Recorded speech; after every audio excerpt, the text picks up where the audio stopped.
Hoy vamos a meternos de lleno en uno de los eventos más brutales y decisivos de la historia moderna, la Primera Guerra Mundial. Pero no la vamos a ver solo como una sucesión de batallas, ¿vale? La idea es entenderla como lo que fue, una auténtica catástrofe que lo cambió todo, que redibujó el mapa del mundo y transformó la sociedad para siempre. Para que empecemos a hacernos una idea de la escala de la que hablamos, fijaos en este número, 10 millones. Y esta es una cifra conservadora, ¿eh? 10 millones de militares muertos, 10 millones de soldados. Es una generación entera, borrada del mapa. Una matanza a escala industrial como nunca, jamás se había visto. Y después de tanto sacrificio, de 10 millones de muertos, ¿qué se consiguió? Pues lo más trágico de todo es que no se consiguió una paz duradera, ni mucho menos. De hecho, el final de esta guerra, como vamos a ir viendo, no fue una solución. Fue en realidad la semilla de un conflicto todavía peor, uno que estallaría solo 20 años más tarde. Vale, la pregunta es obvia. ¿Cómo se llegó a este punto? ¿Cómo pudo pasar algo así? Pues para entenderlo, tenemos que viajar un poco hacia atrás en el tiempo.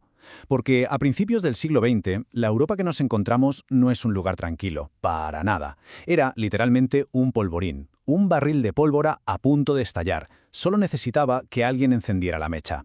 Y ese polvorín tenía, digamos, varios ingredientes. Vamos a ver los 4 factores clave que lo cocinaron todo a fuego lento. Por un lado, una red de alianzas secretas súper compleja, que ataba a unos países con otros. Luego, un nacionalismo agresivo, casi febril, que iba de la mano del imperialismo. A eso le sumamos una carrera armamentística, vamos, una espiral de locura. Y para rematar, una competencia económica salvaje entre todas las grandes potencias. Y esas alianzas de las que hablábamos, que en su día se crearon para mantener la paz, se habían convertido en todo lo contrario. Se habían solidificado en 2 bloques militares totalmente enfrentados. Por un lado, la Entente, con Francia, el Imperio Británico y Rusia, y por otro, las potencias centrales, el Imperio Alemán, el Austrohúngaro y el Otomano. Con esta división, el tablero estaba preparado para que cualquier problema local, por tonto que fuera, se convirtiera en una guerra total. Y esto lo deja clarísimo. Mirad el gráfico. Es la paranoia de la época convertida en números. Es brutal, el aumento del gasto militar. Todos los países invirtiendo más y más en armas. Alemania, sobre todo, se lanzó a construir una flota para competir con la británica. Y eso en Londres, bueno, eso sentó fatal. Generó una desconfianza tremenda. En el fondo, todos se estaban armando hasta los dientes para una guerra que ya daban por hecho que iba a llegar. Claro, con el ambiente tan cargado, solo faltaba la chispa, el detonante que hiciera estallar el polvorín. Y esa chispa saltó. Saltó en un sitio que para muchos en las grandes capitales europeas era casi un lugar remoto, Sarajevo. Y a partir de ahí se desató un efecto dominó rapidísimo, casi imparable. Fijaos en las fechas. Un asesinato el 28 de junio. Un mes después, Austria-Hungría, con el apoyo de Alemania, le da un ultimátum a Serbia y le declara la guerra. Enseguida, Rusia, que se considera protectora de Serbia, moviliza su ejército. ¿Qué hace Alemania? Le declara la guerra a Rusia. Y casi al momento a Francia, que era aliada de Rusia. Para atacar a Francia, Alemania invade Bélgica, que era neutral. Y eso obliga a Gran Bretaña a entrar en el conflicto. En poco más de un mes, todas las fichas del dominó habían caído. Europa estaba en llamas. Mucha gente pensaba, de verdad, que esta sería una guerra rápida. Para Navidad todos en casa, decían. ¡Qué equivocados estaban! Esas esperanzas se hicieron añicos muy pronto. Lo que vino después fue un conflicto de una escala y una brutalidad que nadie, absolutamente nadie, podría haber imaginado.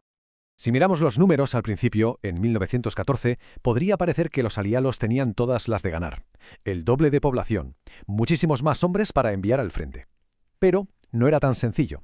Las potencias centrales tenían una ventaja estratégica muy importante.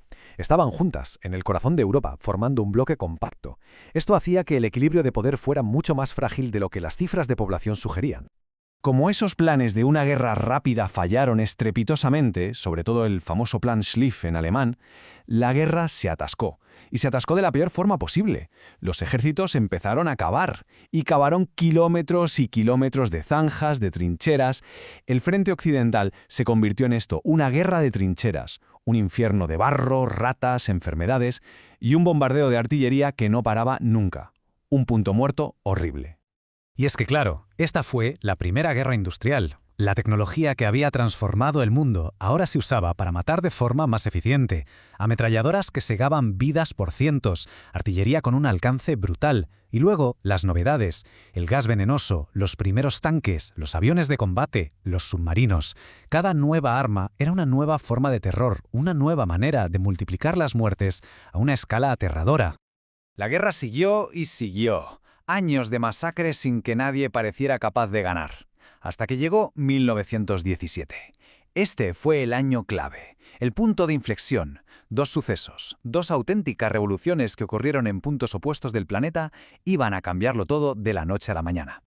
Y aquí están. Por un lado está ya la Revolución Rusa. Los bolcheviques toman el poder y sacan a Rusia de la guerra. Esto para Alemania fue un respiro gigantesco. Ya no tenía que luchar en dos frentes. Pero, y es un pero enorme, justo entonces, por culpa de su estrategia de guerra submarina sin restricciones, Alemania provoca la entrada de Estados Unidos en la guerra. Y con Estados Unidos entraban sus fábricas, su dinero, sus soldados. La balanza al final se inclinó de forma decisiva hacia el lado de los aliados. Y así llegamos a noviembre de 1918. Por fin, las armas se callaron. Se acabó la matanza. Pero la paz que vino después no fue una paz real. Fue una paz frágil, inestable, construida sobre los escombros de un continente y, sobre todo, sobre el resentimiento de los que habían perdido.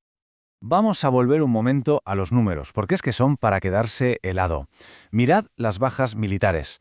Alemania, casi 2 millones. Rusia, 1.700.000. Francia, 1.400.000. Es una sangría demográfica. Una catástrofe que dejó cicatrices que tardarían generaciones en cerrarse, si es que alguna vez lo hicieron. Y el impacto, claro, fue mucho más allá de las bajas.